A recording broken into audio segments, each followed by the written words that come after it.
The night it all began felt like any other. My friends and I were gathered for what had become our annual Halloween tradition, a quest to find something to elevate the night's festivities beyond mere costumes and candy.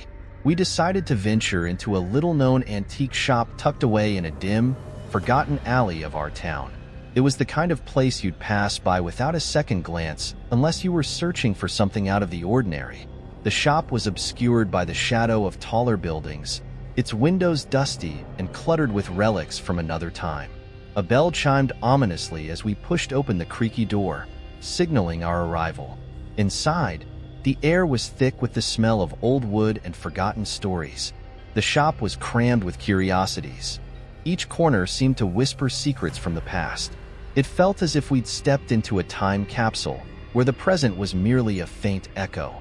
Our eyes were immediately drawn to an object partially concealed by a faded velvet curtain, a mask intricately carved with a mosaic of twisted expressions. The faces etched into the wood seemed almost alive, frozen in various states of joy, sorrow, anger, and fear. An inexplicable pull drew us closer, and I could swear I felt a chill in the air, as though the mask itself was reaching out, inviting us into its mysteries. "Check this out," said Jake, my friend with a penchant for the bizarre. He carefully lifted the mask, revealing its full form. It was both fascinating and unsettling, a perfect addition to our Halloween arsenal. As we debated whether to purchase it, the shopkeeper approached us, a wiry old man with a voice as creaky as the door we'd entered through. "That mask," he began, "has quite the history." His eyes, sharp and knowing, locked onto ours. "It belonged to a shaman, you see, a relic from an era when the boundaries between this world and the next were much thinner." We chuckled nervously, brushing off his words as part of the act, the kind of story you'd expect in a place like this. But his gaze lingered on us, heavy with unspoken warnings.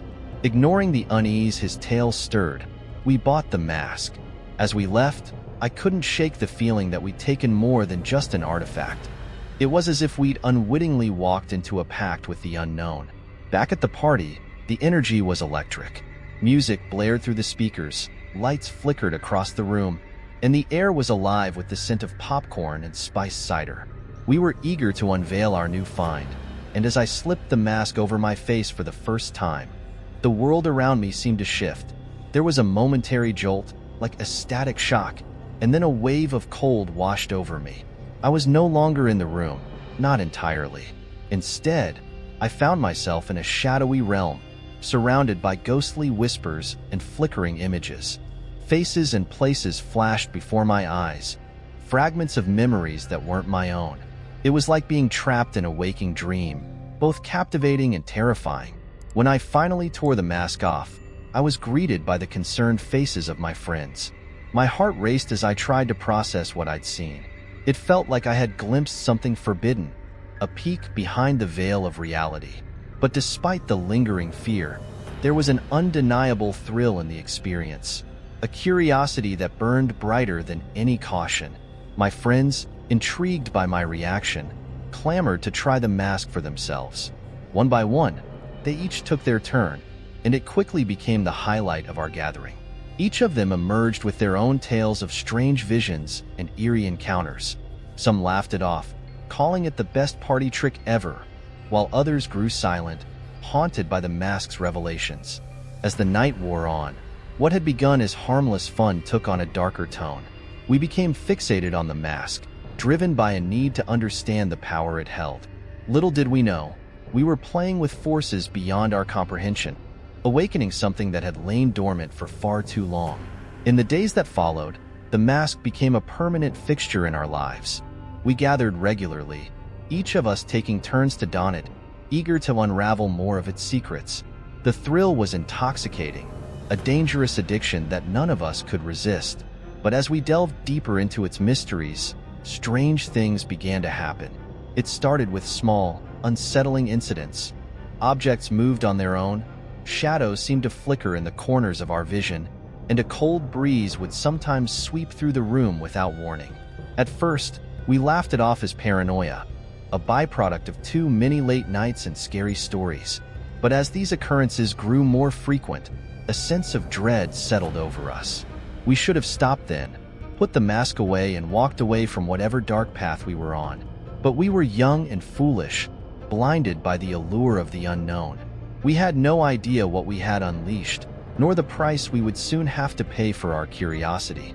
As the days passed, our fascination with the mask turned into something darker, an obsession that began to consume us. Lucas, in particular, was the most affected. Always the skeptic in our group, he had initially dismissed the mask as nothing more than a novelty, but something had shifted in him. He started spending more time alone with the mask, locking himself in his room for hours, emerging only with an expression of grim satisfaction. At first, we joked about it. Lucas finally found his true calling, ghost whisperer, someone quipped during one of our gatherings. But it wasn't long before we realized the change in him was no laughing matter. His behavior grew more erratic with each passing day. He was distant, his once vibrant personality dulled to a shadow of its former self.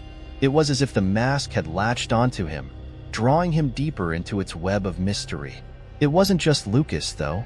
We all felt the pull, an inexplicable urge to keep using the mask, despite the growing unease it brought us. We took turns, each experience more intense than the last. The visions showed us things we had no right to see, glimpses of lives long past, unfinished stories, and unresolved traumas. It was as if the mask was a portal to the echoes of forgotten souls, each clamoring for their stories to be told. The more we used the mask, the more the world around us seemed to unravel. Shadows lengthened in the corners of our rooms, whispering our names in the dead of night. Strange noises echoed through our homes, like footsteps pacing back and forth, always just out of sight. Even the air felt different, heavier, charged with an otherworldly energy that set our nerves on edge. One evening, as we sat in Lucas's dimly lit living room, the air thick with tension, he suggested something that sent a shiver down my spine. "What if we tried to talk to them?" he proposed, his eyes glinting with a fervor that bordered on mania. "What if we could communicate with the spirits? Maybe they have something to tell us." There was a silence as his words hung in the air. The idea was ludicrous, and yet, a part of me was curious. Could it be possible? Could we actually reach out to the spirits that seemed so intent on making their presence known? Against my better judgment, I found myself nodding along with the others. That night, we sat in a circle, the mask placed reverently at the center. Candles flickered around us, casting dancing shadows on the walls. The room was silent, save for the rhythmic pounding of my heart in my chest. Lucas was the first to don the mask, and as he did, the temperature in the room seemed to plummet. For a moment, nothing happened. Then, the atmosphere shifted. The air grew dense, as if pressing down on us from all sides. Lucas's eyes widened beneath the mask, and he began to speak in a voice that was not his own, a low, guttural murmur that sent chills racing down my spine. "We see you," the voice intoned, its cadence strange and otherworldly. "You have summoned us. Why?" It was like witnessing a scene from a nightmare. Lucas sat rigid, his features contorted in a grotesque mask of concentration. We sat frozen, unsure of how to respond, caught between terror and fascination. The voice continued, recounting stories of lives lost and grievances held, a tapestry of sorrow and longing that wove itself around us. But as the voice droned on, the air grew colder, the shadows deeper. The mask had opened a door, and now, something was trying to come through. We could feel it, a malevolent presence, lurking just beyond the veil, waiting for an invitation to cross into our world. The candle flames flickered wildly, casting frantic shadows against the walls. Lucas's body convulsed as if gripped by unseen hands, and the voice took on a more insistent tone. "Release us," it demanded, a sinister edge creeping into its words, "or suffer our wrath." Fear gripped us then, snapping us out of our trance. I reached out, ripping the mask from Lucas's face, and he slumped forward, gasping for air. The room fell silent, but the sense of dread lingered, a tangible reminder of the forces we had awakened. We knew then that we had gone too far. The mask was more than a mere artifact. It was a conduit for something dark and dangerous. Yet, Despite the fear, a part of me was drawn to it still, enticed by the forbidden knowledge it promised. But we were no longer just playing with the unknown. We were ensnared by it, and every step deeper was a step closer to losing ourselves completely. Lucas was shaken but unharmed, though the encounter had left its mark on him, and on us all. The spirits, it seemed, were not content with mere whispers from the beyond. They had tasted the light of our world and desired more. We had to find a way to stop this before it was too late, before the shadows that lurked in the corners of our vision became all too real. The mask's influence was growing stronger, its reach extending into our lives in ways we had never anticipated. We needed to understand its origins, to uncover the truth behind its power. It was our only hope of breaking free from its grasp. But as we would soon discover, the past has a way of clinging to the present, and the secrets of the mask were buried deeper than we could have imagined. After the terrifying experience with the mask, we knew we couldn't continue to treat it as a game. Whatever we had awakened wasn't going to go away on its own. The mask had become a ticking time bomb, and we needed to understand what we were dealing with before it was too late. Our focus shifted from indulging our curiosity to uncovering the origins of the artifact that was quickly unraveling our lives. Lucas, still haunted by the voices he had heard, became determined to find out everything he could about the mask. He spent hours online, poring over forums and obscure websites dedicated to the occult. Meanwhile, I tried to reach out to anyone who might have information. We contacted local historians, visited museums, and even spoke to a few antique dealers who might know something about the mask's history. Our efforts finally bore fruit when we came across an old journal in the local library, tucked away in a dusty corner that seemed untouched for decades. The journal belonged to a man named William Hargrove, an early 20th century anthropologist who had documented his encounters with a tribe known for their shamanistic rituals. His writings detailed a mask similar to ours, a sacred object used in rituals to communicate with the spirits of the deceased. According to Hargrove, the mask had been crafted by a powerful shaman, a man revered and feared in equal measure. The shaman was said to have the ability to bridge the gap between the living and the dead, channeling the voices of spirits through the mask. However, his power eventually led to his downfall. The tribe, frightened by the shaman's growing influence and the dark forces he had summoned, betrayed him, imprisoning his spirit within the mask as punishment for meddling with the natural order. As we read Hargrove's journal, a chilling realization dawned on us. The mask was cursed, a vessel for the shaman's wrathful spirit, and its use had awakened something that should have remained dormant. The shaman's spirit, consumed by rage and betrayal, was now intent on exacting revenge on those who dared to disturb his eternal rest. Despite the fear creeping into our hearts, we knew we had to confront this head-on. The knowledge we had gained gave us a glimmer of hope. If we could understand the ritual that had trapped the shaman's spirit, maybe we could reverse it. Maybe we could put him to rest once and for all and rid ourselves of the mask's malignant influence. Determined to find a way to break the curse, we sought out the help of a local historian who had a reputation for dealing with the occult. Her name was Professor Emily Thorne, a woman with an intense passion for the arcane and a mind like a steel trap. When we arrived at her cluttered office, she welcomed us with an understanding nod, as if she had been expecting us all along. "I've heard about the mask," she said, examining the photographs we showed her. Her eyes flickered with recognition and a hint of apprehension.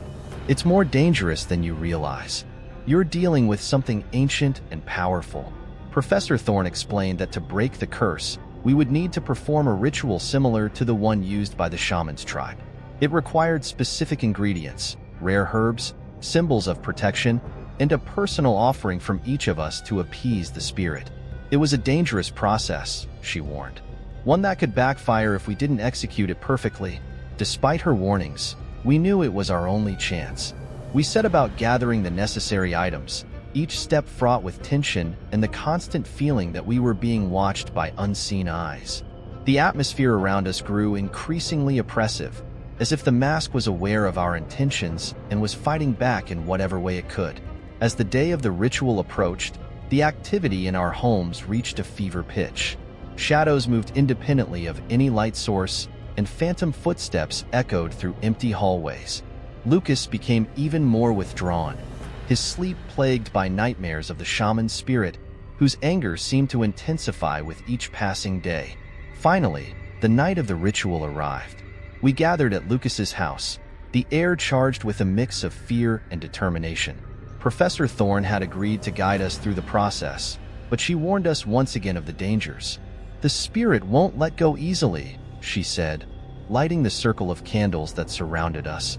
"Stay strong, and don't let fear take hold. It's the only way." With the mask placed in the center of the circle, we joined hands, our voices quivering as we chanted the incantations Professor Thorne had taught us. The room was filled with a palpable energy, the candles flickering wildly as if caught in a tempest. My heart pounded in my chest as the air around us grew colder, the spirit's presence looming ever larger. For a moment, it seemed as though nothing was happening. But then, a low growl resonated through the room, shaking the very walls. The temperature dropped sharply, and a dark mist began to rise from the mask, swirling like a cyclone trapped within our circle. The shaman's spirit was here, and it was furious. We continued the chant, our voices barely audible over the cacophony of sound that filled the room. The spirit thrashed against the circle's boundaries, a force of pure rage and desperation. It was like staring into the eye of a storm, and for a terrifying moment, I thought we would be consumed by its fury. Then, just as suddenly as it had begun, the storm subsided. The air stilled, and the mist dissipated, leaving behind only silence. The candles flickered weakly, their flames slowly regaining strength. It was over. We had done it, or so we thought. As we sat there, catching our breath, a chill swept through the room once more. The shadows that had retreated during the ritual began to creep back, and the mask, lying innocently in the circle's center, seemed to pulse with a malevolent energy. We had freed ourselves from the shaman's curse, but something told me that this was far from over. The mask still held secrets we had yet to uncover, and the spirit's wrath, though diminished, was not entirely vanquished. Little did we know, the mask's grip on us was far from finished. It was merely the beginning of a new nightmare, one that would test the limits of our courage and our sanity. In the aftermath of the ritual, we tried to convince ourselves that the worst was behind us, that we had somehow managed to subdue the spirit's rage. Yet, the unease lingered, like a shadow clinging to the edges of our consciousness. The air in Lucas's house felt heavier, charged with an underlying tension that seemed to vibrate just beneath the surface. We dispersed for the night, each retreating to the safety of our homes, hoping that distance would help us shake off the lingering fear. But the terror was only beginning. The following days revealed the true extent of the mask's malevolent influence on our lives. The spirit, though temporarily subdued, had left its mark on each of us, exposing the darkest corners of our minds. It was as if the ritual had awakened not just the shaman's wrath, but also our own hidden fears and unresolved guilt. I began experiencing vivid nightmares, each more disturbing than the last. In these dreams, I was trapped in a labyrinth of shadows, pursued by unseen figures that whispered my name in tones of accusation and disdain. Every turn I took led me deeper into the maze, the whispers growing louder, more insistent. Each time I woke, drenched in sweat and gasping for air, the feeling of being watched persisted. No amount of reasoning or daylight could shake the sense of being under constant surveillance. Lucas, meanwhile, was a shell of his former self. His eyes were sunken, haunted by visions that blurred the line between dreams and reality. He spoke of hearing the shaman's voice, a relentless drone that echoed in his mind, feeding off his insecurities and regrets. We all tried to support him, but it was clear that he was slipping away, dragged down by the very force we had hoped to banish. The rest of the group fared no better. Sarah, usually the skeptic among us, found herself plagued by inexplicable occurrences in her apartment, doors opening and closing by themselves, the sound of footsteps pacing her hallway at odd hours. Jason became increasingly paranoid, convinced that the spirit had latched onto him, manipulating his thoughts and driving a wedge between him and the people he cared about. It didn't take long for the strain to fracture our group. The camaraderie that had once bonded us was replaced by suspicion and fear. Each of us was convinced the mask had targeted us individually, exploiting our weaknesses. Our once frequent meetings dwindled as the haunting presence of the spirit drove us apart. Even simple conversations turned into arguments, accusations flying as tempers flared. Despite our fractured state, I knew we had to do something. The mask's hold on us was growing stronger, feeding off our isolation and despair. I began researching alternative methods to rid ourselves of its influence, spending long nights poring over books on the occult and consulting anyone who might offer a glimmer of hope. It was during one of these research sessions that I stumbled upon a potential solution. A small, cryptic note buried within a tome on ancient curses caught my attention. It spoke of a counter-ritual, a ceremony that could sever the bond between a cursed object and its victims by forcing them to confront their deepest fears. It was a long shot, but with the spirit's grip tightening, we were desperate for any way out. I called the others together, explaining my plan. The tension in the room was palpable, each of us wary of the others, unsure of our motives. But the urgency of our situation forced us to put aside our differences. We agreed to try the counter-ritual, knowing it was a gamble that could either save us or doom us further. The ritual required us to return to Lucas's house, where it had all begun. As we gathered in the dimly lit living room, a sense of dread settled over us. The mask lay at the center of the room, its carved faces glinting in the candlelight, a reminder of the power it held over us. We formed a circle, joining hands once more, and began to chant the incantations from the book. The air grew thick, the temperature dropping as the spirit's presence made itself known. This time, it wasn't just shadows or whispers. The room seemed to close in around us, the walls pulsing with a life of their own. One by one, we were forced to confront our fears, reliving memories we had long buried. The spirit twisted our visions, warping our sense of reality until we could no longer distinguish friend from foe. It was a test of endurance, of will, pushing each of us to the brink of madness. But as the ritual reached its peak, something shifted within us. The mask, which had once been a source of terror, became a vessel for our strength. United by the shared ordeal, we found the courage to face our demons, to push back against the shaman's wrath. Our voices, once faltering, grew stronger, resonating with a newfound resolve. The spirit, sensing our defiance, lashed out with a final surge of anger. The candles flickered violently, shadows clawing at the edges of our vision. But we held firm, our will unwavering in the face of the spirit's assault. As the last echoes of our chant faded, the oppressive weight lifted from the room. The mask lay still, its power diminished, the spirit's hold on us finally broken. Exhausted but victorious, we collapsed to the floor, the reality of what we had achieved slowly sinking in. Yet, as we sat there, catching our breath, a sense of unease lingered. The mask's influence was gone, but the scars it had left on us were not so easily erased. We had faced our fears and emerged stronger, but the knowledge of what we had encountered would haunt us forever. The experience had changed us, binding us together in a way that transcended friendship. We had glimpsed the darkness within ourselves, and though we had triumphed, the specter of that darkness would always remain. For now, the mask was silent, its secrets buried once more.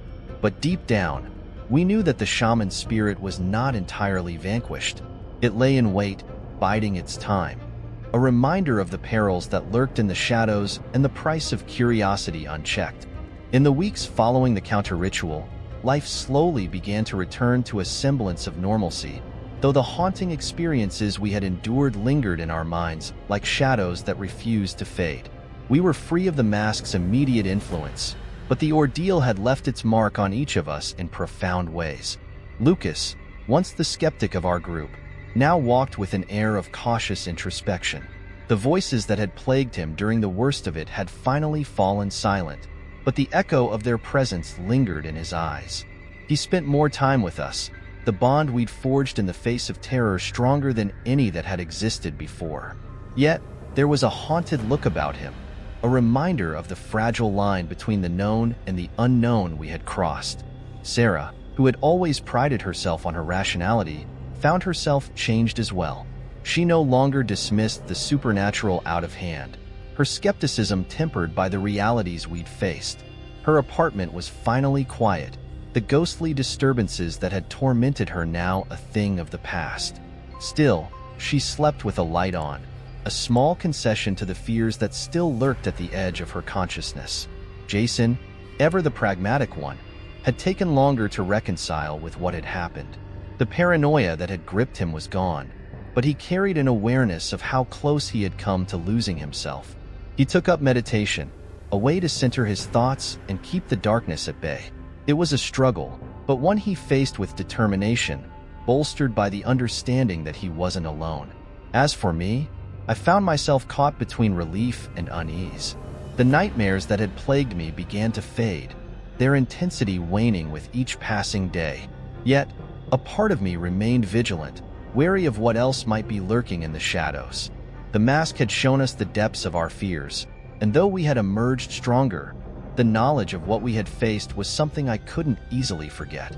We gathered often, unwilling to let the bond that had formed between us slip away. We spoke of our experiences, sharing the weight of our memories, and in doing so, found solace in the fact that we weren't alone. The mask, now locked away in a forgotten corner of Lucas's attic, was a reminder of the danger we had flirted with, a cautionary tale of curiosity gone awry. One evening, as we sat around a campfire in Lucas's backyard, the conversation turned to the mask and its origins. We speculated about the shaman's spirit and the power it had wielded over us. There was still so much we didn't know, questions left unanswered about the nature of the curse and the true extent of the mask's power. "Do you think it's really over?" Sarah asked, her voice thoughtful as she poked at the fire with a stick, sending sparks dancing into the night sky.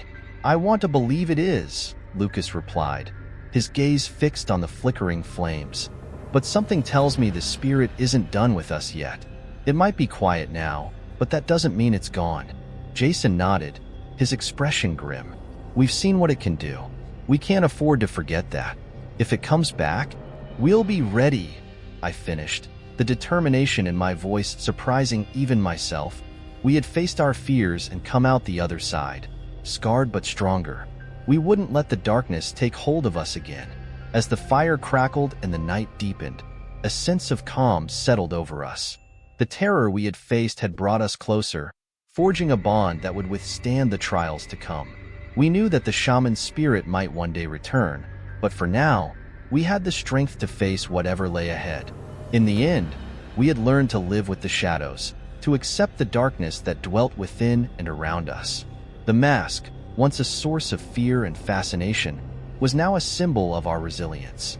We had faced the unknown and survived, and though the past would never truly let us go, we were no longer afraid.